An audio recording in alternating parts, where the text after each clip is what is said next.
INSAT 4B സുരക്ഷിത അകലത്തിലേക്ക് മാറ്റി. ISROയുടെ വാർത്താവിനിമയ ഉപഗ്രഹമായ ഇൻസാറ്റ് 4B 14 വർഷത്തെ സേവനത്തിന് ശേഷം സുരക്ഷിത അകലത്തിലേക്ക് മാറ്റിയിരിക്കുന്നു.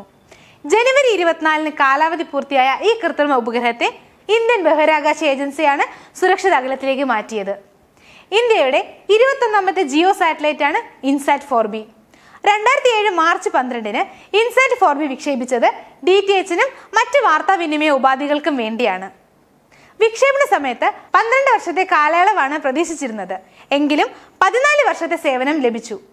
കാലാവധി പൂർത്തിയായാൽ നിശ്ചിത ഭ്രമണപഥത്തിൽ നിന്നും ദൂരേക്ക് സഞ്ചരിക്കാൻ വേണ്ട പ്രൊപ്പലന്റും കൂടെ ഈ ഉപഗ്രഹത്തിന്റെ ഭാഗമായി ഉണ്ടായിരുന്നു. IADC നിർദ്ദേശിച്ചിരിക്കുന്നത് അടുത്ത 100 വർഷത്തിനുള്ളിൽ ഭൂമിയിലെ സമീപ ഭ്രമണപഥത്തിലേക്ക് തിരിച്ചു വരാൻ സാധിക്കാത്ത വിധം മാറ്റണമെന്നാണ്. 2022 ജനുവരി 17 മുതൽ 23 വരെ 11 ഘട്ടങ്ങളായാണ് ഈ ഒരു ദൗത്യം നടന്നത്. ഏൽപ്പിച്ചിരുന്ന ദൗത്യങ്ങൾ ജിസാറ്റിന്റെ മറ്റ് കൃത്രിമ ഉപഗ്രഹങ്ങളിലേക്ക് മാറ്റിയതിനു ശേഷമാണ് ഇൻസാറ്റ് 4Bയെ അകലത്തിലേക്ക് മാറ്റിയത്. 3025 കിലോഗ്രാം ഭാരമുള്ള ഈ ഉപഗ്രഹം ഫ്രഞ്ച് ഗിനിയയിൽ നിന്നും ഏരിയാനെ 5 റോക്കറ്റിലാണ് വിക്ഷേപിച്ചത്.